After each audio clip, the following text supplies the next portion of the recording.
तो आज की क्लास में हम लोग कवर करने वाले हैं process and it's state transition diagram. So before going to state transition diagram, we need to understand what is process. Process are the program. By the definition, process are the program which are in execution. तो process वो program है जो execute हो रहे हैं. जब कोई programme आप बनाते हैं, कहीं पे सेव करते हैं, तो program is a passive entity. Passive मतलब वो रखा रहेगा, वो एग्जीक्यूट नहीं होगा, वो पड़ा हुआ है. जो आपने कोड बनाया वो कहीं ना कहीं हार्ड डिस्क में जा करके आपका सेव हो जाएगा. बट वेनेवर आप उस प्रोग्राम को ओपन करते हो और रन करते हो, एग्जीक्यूट करना चालू करते हो, तो ये क्या करता है, आपके कंप्यूटर की मेमोरी को ऑक्यूपाई करने लग जाता है, कुछ इनपुट लेने लग जाता है और कुछ आउटपुट जनरेट करने लग जाता है. तो जब प्रोग्राम एग्जीक्यूशन में आता है then it is known as process. और जब तक कि वो सिस्टम में पड़ा हुआ है तब तक कि वो प्रोग्राम है. तो this is the biggest difference between program and process. Program is a passive entity जिसमें कुछ भी इनपुट आउटपुट नहीं जनरेट होता, ना वो मेमोरी कैप्चर करता है, वो सिर्फ हार्ड डिस्क सेकेंडरी मेमोरी में रिसाइड करता है, रखा हुआ रहता है. और प्रोसेस क्या होता है, जब उस प्रोग्राम को आप डबल क्लिक करते हैं और जब ओपन करते हैं और रन करके एग्जीक्यूट कर देते हैं, तो ड्यूरिंग एग्जीक्यूशन ये कुछ इनपुट आउटपुट लेने लग जाता है, आउटपुट जनरेट करने लग जाता है, मेमोरी ऑक्यूपाई करने लग जाता है. ये प्रोसेस कहलाता है. तो the process is program in execution. तो प्रोसेस का डेफिनेशन है, it is process is the program in execution. तो प्रोसेस के जो भी प्रोसेस होती है वो बेसिकली टू टास्क परफॉर्म करती है.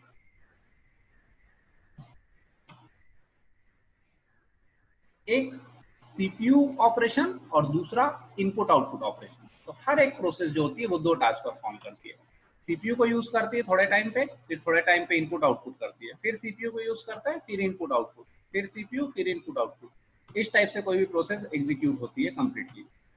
क्या होता है, हर एक प्रोसेस को एग्जीक्यूट होने के लिए हमेशा सीपीयू की जरूरत नहीं पड़ती.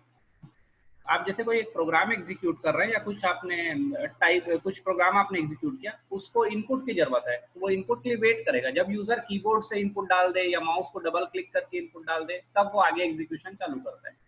तो प्रोसेस थोड़ा टाइम इनपुट आउटपुट लेता है और थोड़ा टाइम सीपीयू का यूज करता है. तो बेसिकली प्रोसेस कैसे एग्जीक्यूट होता है, तो कॉम्बिनेशन देखिए. सपोज यहाँ पे वो सीपीयू यूज कर रहा है, फिर इनपुट आउटपुट किया, फिर सीपीयू यूज किया,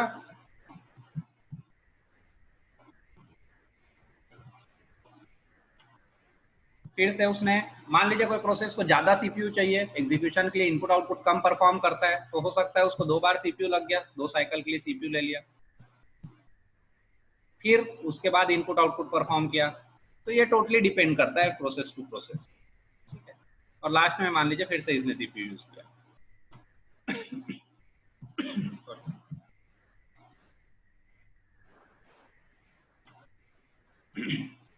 सो प्रोसेस ऐसे एग्जीक्यूट करता है. थोड़े टाइम पे वो सीपीयू को कैप्चर करता है और अपना एग्जीक्यूशन परफॉर्म करता है. फिर कुछ टाइम पे अब उसको इनपुट या आउटपुट को डिस्प्ले करने की जरूरत पड़ी या इनपुट लेने की जरूरत पड़ी यूजर से, तो वो इनपुट आउटपुट मोड में चला जाता है. जैसे यूजर इनपुट आउटपुट देता है, इनपुट आउटपुट ऑपरेशन परफॉर्म होता है, उसका फिर से वो सीपीयू को यूज करने चालू कर देता है. हो सकता है कोई प्रोसेस सीपीयू को बहुत ज्यादा यूज करे और इनपुट आउटपुट को बहुत कम यूज करे, या ऐसा भी हो सकता है कोई प्रोसेस इनपुट आउटपुट का ऑपरेशन ज्यादा परफॉर्म करे और सीपीयू को कम यूज करे. तो इसके अकॉर्डिंग प्रोसेस को हम लोग 2 पार्ट में डिवाइड करते हैं.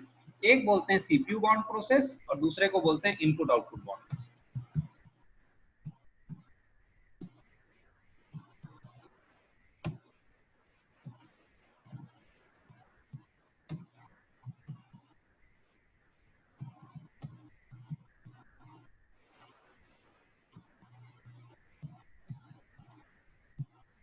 So process are of 2 types. One is CPU bound process and second one is input output bound process. तो CPU bound process कौन सी होती है, जो CPU ऑपरेशन ज्यादा परफॉर्म करे, जिसको CPU की ज्यादा जरूरत है, इनपुट आउटपुट कम यूज करता है. ध्यान रखिए, which uses more CPU. ऐसी प्रोसेस को हम लोग बोलते हैं CPU bound प्रोसेस. और input output bound which performs more input output operations.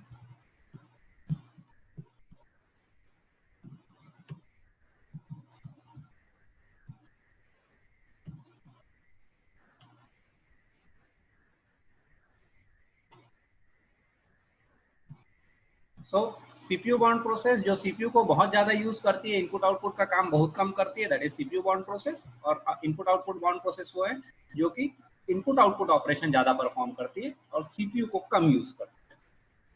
तो कुछ प्रोसेस परफेक्ट कॉम्बिनेशन रहती है कि थोड़ा सा सीपीयू थोड़ा सा इनपुट आउटपुट, फिर से थोड़ा सा सीपीयू फिर थोड़ा सा इनपुट। तो इस टाइप की प्रोसेस डिफरेंट टाइप की होती है। ठीक है, अब इसका स्टेट ट्रांजिशन डायग्राम पे चलते हैं कि प्रोसेस का स्टेट ट्रांजिशन डायग्राम कैसे बनता है। इसमें भी ध्यान रखिएगा, अगर आपने सीपीयू बाउंड प्रोसेस डाल दिया मतलब सीपीयू पे लोड बढ़ जाएगा। कभी आपने मान लीजिए आपके पास 20 प्रोसेस है, तो पूरी 20 की 20 प्रोसेस आपने सीपीयू बाउंड डाल दी, तो सबको सीपीयू चाहिए। तो सबको सीपीयू चाहिए तो किसी न किसी को वेट करना पड़ेगा, क्योंकि एट द सेम टाइम दो प्रोसेस सेम उस प्रोसेसर पे बात नहीं कर सकती। तो वो लोग क्या करेंगे, वेटिंग में चले जाएगी बहुत सारी प्रोसेस। अगर आपने इनपुट आउटपुट वाली डाल दिए सारे के सारे, तो सीपीयू अंडर यूटिलाइजेशन हो जाएगा, सीपीयू का ज्यादा यूज हो ही नहीं रहा है, क्योंकि सारी प्रोसेस क्या कर रही है, इनपुट आउटपुट ऑपरेशन परफॉर्म कर रही है, किसी को सीपीयू की जरूरत नहीं है। हमेशा क्या रहता है, परफेक्ट मिक्सचर बनाते हैं प्रोसेस का, कुछ सीपीयू बाउंड कुछ इनपुट आउटपुट बाउंड, और ऐसी प्रोसेस को हम लोग सीपीयू में एग्जीक्यूशन के लिए डालते जाते हैं। तो आगे का जो है वो इन्हीं दोनों पे डिपेंड है, फिर से हम लोग आगे डिस्कस करेंगे। बस अभी इतना याद रखिए, सीपीयू बाउंड प्रोसेस जिसको ज्यादा से ज्यादा सीपीयू की जरूरत पड़ती है, और इनपुट आउटपुट बाउंड प्रोसेस जो कम सीपीयू को यूज करते हैं और ज्यादा से ज्यादा इनपुट आउटपुट ऑपरेशन परफॉर्म करते हैं। ठीक है, और प्रोसेस क्या है, process are the program in execution. ये वो प्रोग्राम है जो एग्जीक्यूट होने लग गए हैं, जो एग्जीक्यूशन में आ गए। जो जब प्रोग्राम एग्जीक्यूशन में आता है तो वो इनपुट लेना चालू कर देता है, आउटपुट जनरेट करना चालू कर देता है, मेमोरी कैप्चर करना चालू कर देता है, तो ये प्रोसेस हो जाता है। ठीक है, चलिए अब चलते हैं स्टेट ट्रांजिशन डायग्राम में।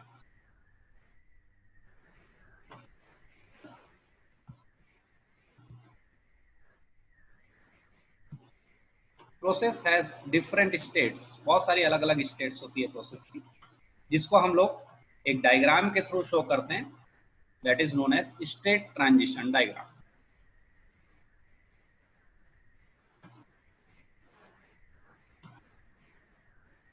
Each state is represented by a oval. यहाँ पे एक ओवेल शेप से एक एक स्टेट को मैं रिप्रेजेंट करते जा रहा हूँ। तो फर्स्ट स्टेज इज न्यू, एक स्टेट होता है प्रोसेस का new. Second is ready,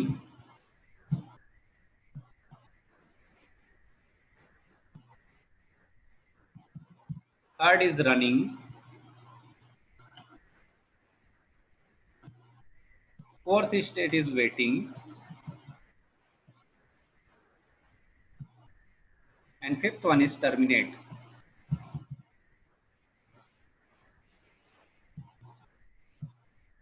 So basically we have 5 states of a process. एक प्रोसेस इन 5 में से कोई एक स्टेट में रहेगी। It means process newly create होगी तो उसको न्यू प्रोसेस बोल देंगे, या फिर वो रेडी में रखा रहेगा, मीन्स रेडी फॉर एग्जीक्यूशन, वो एग्जीक्यूट नहीं हो रहा है, वो रेडी है, उसको एग्जीक्यूशन में जाने के लिए वेट कर रहा है अपना। रनिंग प्रोसेस, ऐसी प्रोसेस जिनको सीपीयू मिल चुका है और वो लोग एग्जीक्यूट होना चालू कर दिए। वेटिंग में, ऐसी प्रोसेस जो लोग रनिंग में थे बट उनको इनपुट आउटपुट ऑपरेशन कुछ परफॉर्म करना था, इसलिए उन लोग ने सीपीयू को छोड़ दिया था और वो लोग अभी वेटिंग में आ गए, इनपुट आउटपुट ऑपरेशन परफॉर्म कर रहे हैं अभी, फिर से उनको सीपीयू लगेगा तो फिर से ये लोग वापस से रेडी क्यू के थ्रू रनिंग में चले जाएंगे। और लास्ट टर्मिनेट, ऐसी प्रोसेस जो पूरी तरीके से एग्जीक्यूट होकर के बाहर निकल गई है। तो इन्हीं को हम लोग को डिटेल में देखना है स्टेट ट्रांजिशन डायग्राम। मैं इसको पूरी तरीके से बना देता हूँ फिर आपको बता दूँ।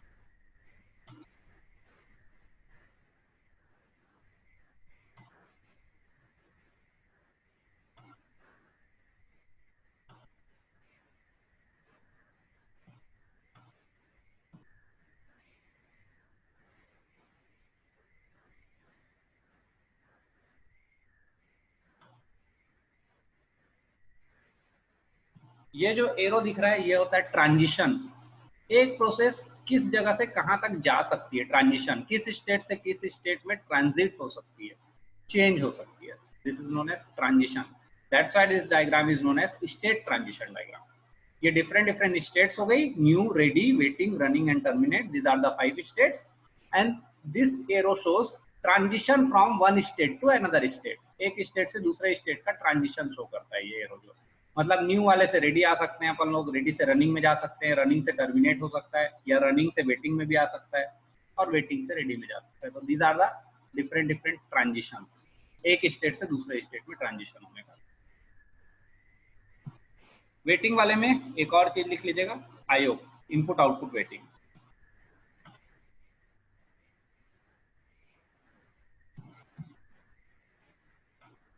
ये वेटिंग में वो प्रोसेस है जो लोग इनपुट आउटपुट ऑपरेशन परफॉर्म करने गई है। इनपुट आउटपुट ऑपरेशन परफॉर्म करने के बाद वापस से ये लोग सीपीयू की जरूरत पड़ेगी तो ये लोग जाकर के रेडी में लग जाएंगे और रेडी से फिर ये लोग रनिंग में होकर के जाएंगे। जब प्रोसेस पूरी तरीके से इनपुट आउटपुट ऑपरेशन और सीपीयू ऑपरेशन दोनों फिनिश कर लेती है अपना, तो उसके बाद वो टर्मिनेट हो जाती है, तो प्रोसेस ऑफ हो जाता है।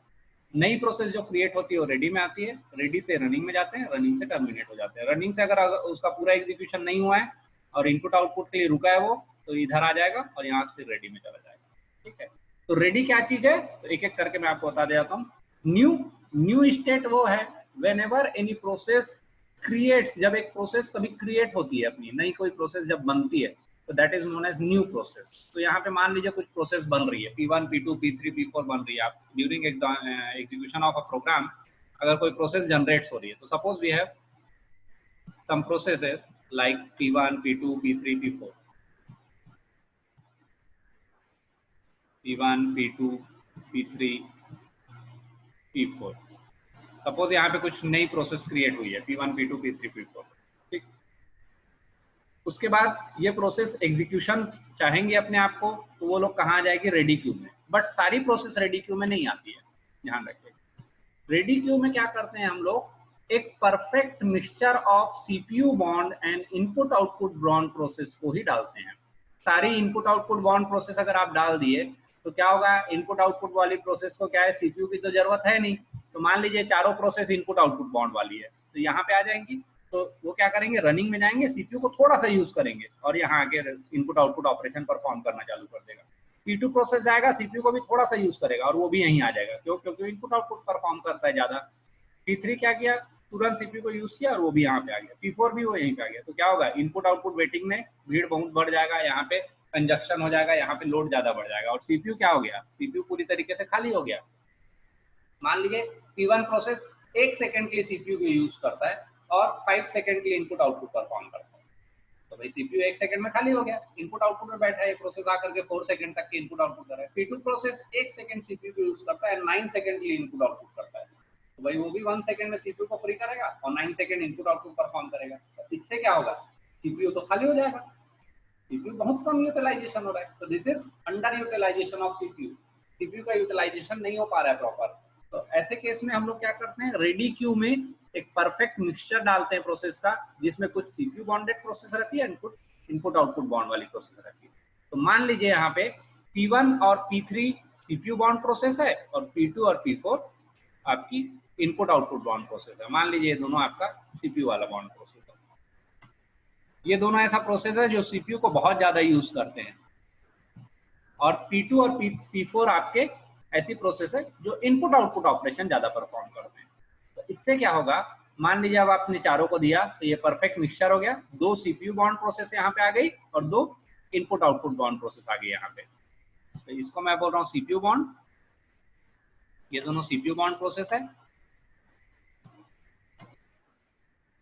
और P2 एंड P4 जो है आपके इनपुट आउटपुट बॉन्ड प्रोसेस है। ठीक है, तो अगर आप इनको चारों को डालोगे तो ये एग्जीक्यूशन में काफी इजी से जाएगा। तो यहाँ पे रेडी में हम लोग ऐसी प्रोसेस डालते हैं जिसमें कुछ सीपीयू बॉन्ड, कुछ इनपुट आउटपुट बॉन्ड। तो यहाँ पे रेडी एक क्यू बनता है एक्चुअल में, तो यहाँ पे मैंने डाल दिया P1, P2, P3 and P4, चारों प्रोसेस यहाँ पे आ गई है अब हमारी एग्जीक्यूशन में, जिसमें से 2 प्रोसेस ऐसी है जिनको सीपीयू की ज्यादा जरूरत पड़ती है और 2 प्रोसेस ऐसी है जिनको इनपुट आउटपुट की ज्यादा जरूरत पड़ती है। तो अब क्या होगा, मान लीजिए मैंने P2 को भेजा, तो P2 यहाँ पे जाएगा, थोड़े टाइम पे एग्जीक्यूट होकर के वेटिंग में आ जाएगा। क्यों, क्योंकि P2 को इनपुट आउटपुट ज्यादा करना पड़ता है, वो सीपीयू को ज्यादा यूज नहीं करता, तो P2 यहाँ पे आ जाएगा। फिर अगले बार में P1 जाएगा, तो P1 को ज्यादा सीपीयू चाहिए, तो P1 एग्जीक्यूट होते रहेगा जब तक कि क्या होगा, इसका इनपुट आउटपुट भी खत्म हो जाएगा, तो ये आकर के यहाँ लग जाएगा वेटिंग में अगली बार सीपीयू के लिए। ठीक, तो P2 यहाँ पहुंच गया, P3 भी हमारे पास है, P4 भी यहाँ पे, P1 अभी भी एग्जीक्यूट हो रहा है। P1 एग्जीक्यूट होने के बाद थोड़ा टाइम के लिए उसको इनपुट आउटपुट लगता है, तो P1 यहाँ से अब यहाँ आ गया। तो अगली प्रोसेस अब आप डाल सकते हो, P3 डाल सकते हो या P4 डाल सकते हो। इससे क्या रहेगा, सीपीयू में हमेशा लोड बना रहेगा क्योंकि सीपीयू में दो ऐसी प्रोसेस है जो सीपीयू को बहुत ज़्यादा यूटिलाइजेशन करती है, सीपीयू को बहुत ज़्यादा यूज़ करती है। तो सीपीयू में हमारा हमेशा कुछ ना कुछ वर्क चलता रहेगा, अंडर यूटिलाइजेशन सीपीयू का नहीं होगा, क्योंकि प्रोसेस फटाफट एग्जीक्यूट होते जा रही है और आते जाके फिर से वहाँ पे क्यू में लगते जाएगी। ठीक है, तो यहाँ पे एक परफेक्ट मिक्सचर डालना पड़ता है हमको रेडी क्यू में। रेडी से रनिंग में प्रोसेस जाने जो जाती है उसको हम लोग भेजते हैं कोई शॉर्ट टर्म शेड्यूलर या डिस्पैचर के थ्रू।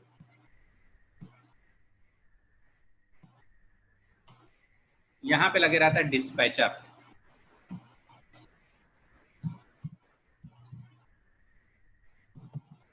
या फिर शॉर्ट टर्म शेड्यूलर।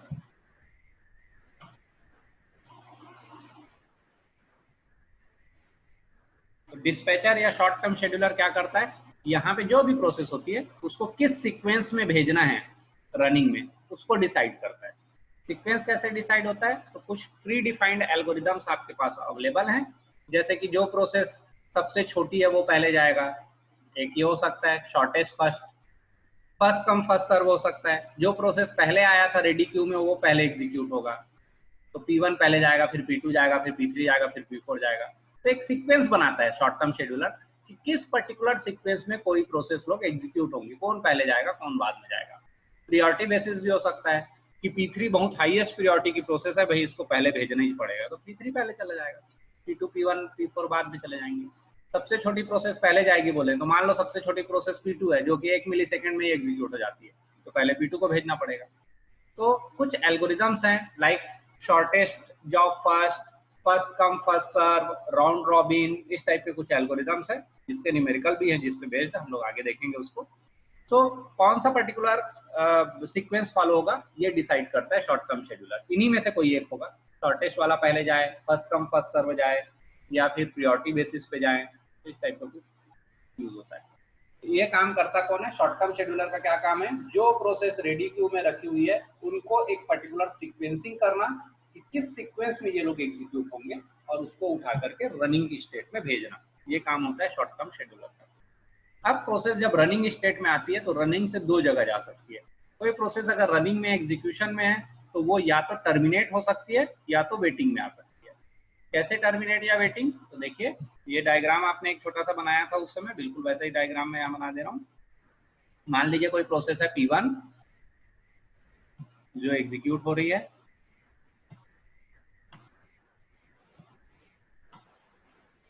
ये ऑपरेशन इसके हैं, पहले उसको CPU चाहिए था, फिर उसको चाहिए था इनपुट आउटपुट, ऑपरेशन परफॉर्म किया थोड़ा देर इनपुट आउटपुट, फिर से उसको CPU चाहिए थोड़े ज़्यादा टाइम के लिए, और लास्ट में फिर से वो इनपुट आउटपुट परफॉर्म करके एग्जीक्यूट होकर के बाहर निकल जाती है। तो मान लीजिए ये एक प्रोसेस है, ये प्रोसेस है P1 जो एग्जीक्यूट होती है। ठीक है, तो P1 प्रोसेस सबसे पहले रेडी क्यू से रनिंग में जाएगा, CPU यूटिलाइजेशन जब तक उसको करना है तब तक वो रनिंग में रहेगा, और जैसे ही उसको इनपुट आउटपुट ऑपरेशन परफॉर्म करना रहा, मतलब वो यहाँ पे आया, जैसे ही मान लीजिए 1 मिली सेकेंड के लिए 1 मिली सेकेंड के लिए CPU यूज किया, 1 मिली सेकेंड के लिए CPU को यूज किया, 1 मिली सेकेंड के बाद जैसे ही CPU इसका यूज खत्म हुआ तुरंत ये इनपुट आउटपुट वेटिंग में चला जाएगा। नेक्स्ट 1 मिली सेकेंड के लिए कहाँ पे रहेगा, इनपुट आउटपुट में रहेगा यहाँ पे। उसके बाद जैसे ही इसका इनपुट आउटपुट खत्म हो गया तो ये CPU में यहाँ से वापस नहीं जा सकता, ये एरो ऐसा नहीं लगा हुआ है, तो ये क्या करेगा, यहाँ से रेडी में जाकर के फिर से अपना क्यू में लग जाएगा और अपनी बारी का वेट करेगा कि जब मेरी बारी आएगी तो फिर से CPU में जाऊंगा।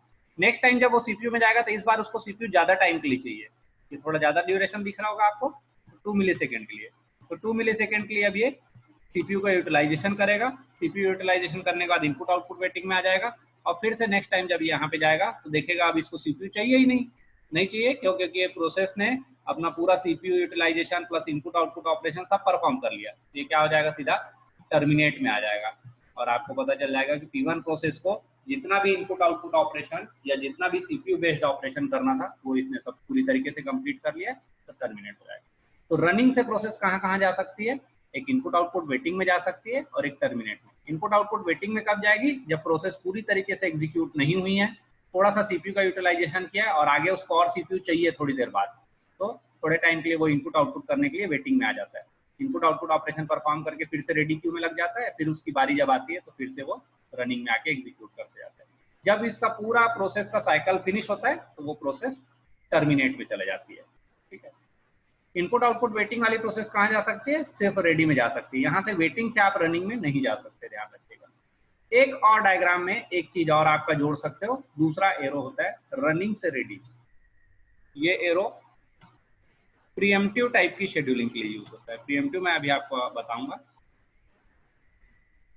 कभी कभी ऐसा होता है कि कोई प्रोसेस रनिंग है, एग्जीक्यूशन में है, सीपीयू यूज कर रहा है, मान लीजिए 2 सेकंड के लिए सीपीयू के पास आया, एग्जीक्यूट हो रहा है, लेकिन सीपीयू से इसको बीच में ही निकाल लिया मैंने, 1 सेकंड के बाद से यहाँ निकाल लिया। क्यों? क्योंकि किसी दूसरी प्रोसेस को डालना था अंदर। तो इसको एक एग्जाम्पल समझते हैं। मान लीजिए आप लोग कहीं डॉक्टर के पास लाइन लगा के बैठे हुए हैं और एक सीक्वेंसिंग में चल रहा है, पहला नंबर आपका है, उसका दूसरा, तीसरा, चौथा, पांचवा, और मान लीजिए 10th वाला नंबर आपका है जिसमें 1 by 1 भेज रहा है। 5 लोग जा चुके, 6 वाले का नंबर आ गया, 7 वाले का नंबर आ गया, अब 8th वाला जाने वाला है।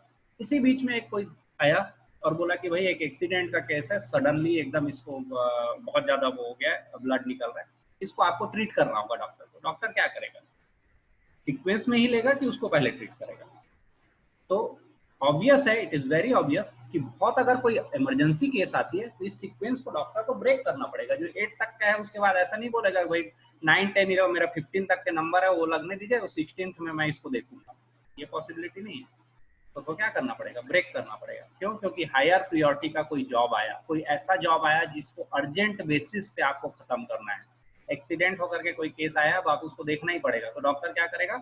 8th नंबर के बाद का जितने भी लोग हैं उन लोग को वेटिंग में डालेगा, बोलेगा आप लोग रुक जाइए, उस पर्टिकुलर हाई प्रियोरिटी का जो केस है उसको अटेंड करेगा और वापस आके फिर से 9 नंबर से पेशेंट को चेक करना चालू करेगा।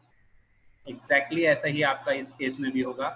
यहाँ पे भी अगर कोई प्रोसेस एग्जीक्यूट हो रही है तो इन बिटवीन में मान लीजिए सीपीयू यहाँ पे चल रहा है और 1 मिलीसेकंड तक एग्जीक्यूट हुआ है ये प्रोसेस P1, और यहाँ पे कोई एक प्रोसेस P5 ऐसी आ जाती है जो हाईएस्ट प्रियोरिटी की प्रोसेस है, जिसको आपको एनी हाउ एग्जीक्यूट करना ही करना है।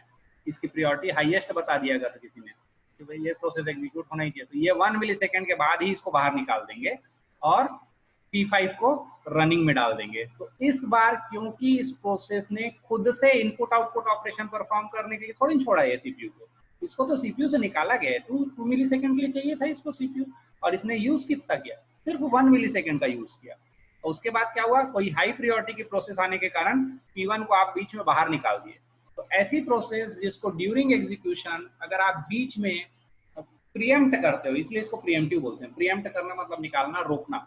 तो बीच में एग्जीक्यूशन के समय अगर आप इसको प्रीएम्प्ट करते हो या एग्जीक्यूशन के ड्यूरेशन में बाहर निकाल देते हो तो ऐसी प्रोसेस इनपुट आउटपुट वेटिंग में नहीं जाती है, ऐसी प्रोसेस डायरेक्टली रेडी क्यू में जाकर के लग जाती है। क्यों? क्योंकि इसको इनपुट आउटपुट ऑपरेशन थोड़ी परफॉर्म करना है, इसका तो सीपीयू बचा हुआ है, ये तो बस 1 मिलीसेकंड एग्जीक्यूट किया है ना, अभी 1 मिलीसेकंड और करना है इसको। तो ध्यान रखिएगा, प्रोसेस को अगर आप ड्यूरिंग एग्जीक्यूशन कहीं से बाहर निकालते हो, अपना एग्जीक्यूशन के बीच में अगर आप उसको बाहर निकालते हो तो प्रोसेस पूरी तरीके से सीपीयू को यूटिलाइज नहीं करी है। इनपुट आउट खुद से अगर छोड़ के जाता है तो इनपुट आउटपुट में जाता है। क्यों? क्योंकि उसका सीपीयू यूटिलाइजेशन हो गया, अब उसको इनपुट आउटपुट यूटिलाइज करना है, तो खुद से जाएगा तो वेटिंग में जाएगा, यहाँ पे वेटिंग में जाएगा।